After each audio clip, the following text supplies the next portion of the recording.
और चलिए एक बार फिर से आपको नई दिल्ली रेलवे स्टेशन पर जो हादसा हुआ उसी से जुड़ी एक बड़ी खबर आपको बताने जा रहे हैं, जिसमें ऐलान कर दिया गया है मृतकों के परिवार वालों को 10-10 लाख रुपए का मुआवजा मिलेगा और जो गंभीर रूप से घायल हुए हैं उन्हें 2.5 लाख रुपए मुआवजा दिया जाएगा। तो सरकार ये सुनिश्चित कर रही है कि हर संभव मदद उन तमाम लोगों को पहुंचाई जाए जिन्होंने इस पूरे हादसे में अपनी जान गंवाई है। साथ साथ में गंभीर रूप से घायलों को भी यहाँ पर मुआवजा देने का ऐलान किया गया है। नई दिल्ली रेलवे स्टेशन की घटना के प्रभावित लोगों के लिए ये मुआवजे का ऐलान किया गया है और वितरित भी किया जा रहा है, जहाँ पर मृतकों के परिजनों को 10-10 लाख रुपए देने का फैसला लिया गया है। तो गंभीर रूप से घायलों को 2.5 लाख रुपए की मदद राशि दी जाएगी। इसके अलावा जिन लोगों को मामूली चोटें आई हैं उनके लिए 1-1 लाख रुपए की मदद का ऐलान सरकार के द्वारा कर दिया गया। 18 लोग अब तक जो जानकारी है, जो डेटा है उसके मुताबिक अपनी जान गंवा चुके हैं, वही कई लोग गंभीर रूप से भी घायल हैं। कई भारी संख्या में महिलाएं इसमें शामिल हैं जिन लोगों ने अपनी जान गंवा दी, क्योंकि भारी भीड़ वहां पर हुई। अचानक से ट्रेन दूसरे प्लेटफॉर्म पर आने का अनाउंसमेंट हुआ, जिस वजह से भगदड़ जैसी स्थिति बनी और 18 लोगों की जान चली। इस बीच पुलकित और अनुज हमारे साथ में जुड़ गए। पुलकित एलएनजेपी हॉस्पिटल से हमारे साथ में जुड़े हैं। पुलकित, फिलहाल क्या कुछ अपडेट डॉक्टर्स के द्वारा दी गई है और क्या घायलों को लेकर कोई जानकारी दी गई है? कितने घायल है कुल मिलाकर?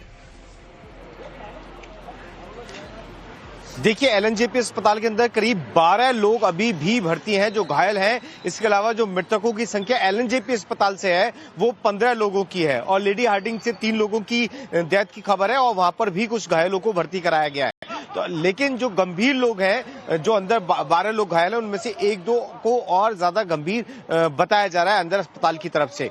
अस्पताल प्रशासन का साफ कहना है कि कोशिश पूरी तरीके से यही है कि जो 12 लोग हैं उन्हें ठीक से रखा जाए। इसीलिए तमाम जो लीडर्स हैं, चाहे वो पूर्व मुख्यमंत्री आतिशी हो, चाहे वो वीरेंद्र सचदेवा हो, वो कल रात में यहाँ पहुंचे थे और इंतजामों का जायजा लिया था।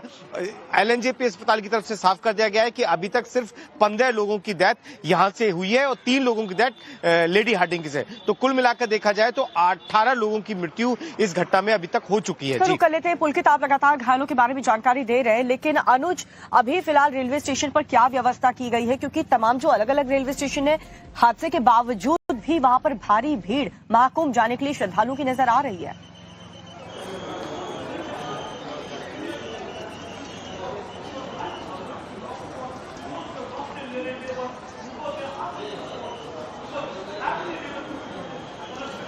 जी बिल्कुल, जहां तक बात किया जाए इंतजामों की तो फिलहाल निश्चित तौर पर सुबह का वक्त है, लेकिन सबसे पहले हम आपको एक तस्वीर दिखाना चाहेंगे। अगर इस सीढ़ी की चौड़ाई की अगर हम बात करें तो ये करीब 8 से 10 फीट की चौड़ाई इसकी है। जब भी कोई एक ट्रेन यहाँ पर आती है तो जो पैसेंजर यहाँ से निकलते हैं, स्थिति ऐसी होती है कि ये पूरी की पूरी सीढ़ी जो है वो एक तरीके से पैक हो जाती है और जिसकी वजह से जो पैसेंजर हैं उन्हें कहीं न कहीं काफी मशक्कत करके जाना पड़ता है।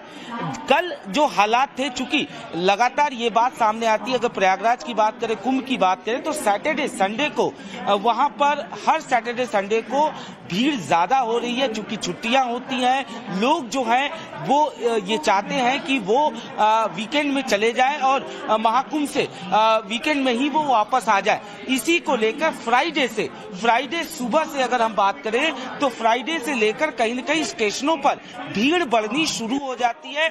चाहे स्पेशल ट्रेनों की बात की जाए या जो रोजाना ट्रेनें जाती हैं उनकी बात किया जाए, स्थिति ऐसी हो जाती है कि जो रोजाना ट्रेनें जाती हैं, कई यात्री हमें ऐसे भी मिले जिनका ये कहना था कि उनका टिकट तो कंफर्म था, लेकिन स्थिति ऐसा पैदा हो गया कि वो अपनी सीट में, अपनी ट्रेन में जो बोगी था उसमें ही वो चढ़ नहीं पाए। तो निश्चित तौर पर सैटरडे संडे को खास तौर पर भीड़ ज्यादा होती है।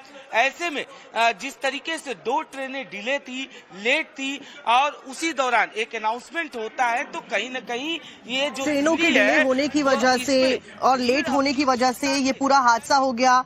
ठीक है पुलकित और अनुज, आपने जानकारी दी, आप दोनों बने रहिए हमारे साथ। लेकिन फिलहाल सबसे बड़ा सवाल यही खड़ा होता है कि आखिरकार इस पूरे घटनाक्रम के लिए जिम्मेदार कौन है? जो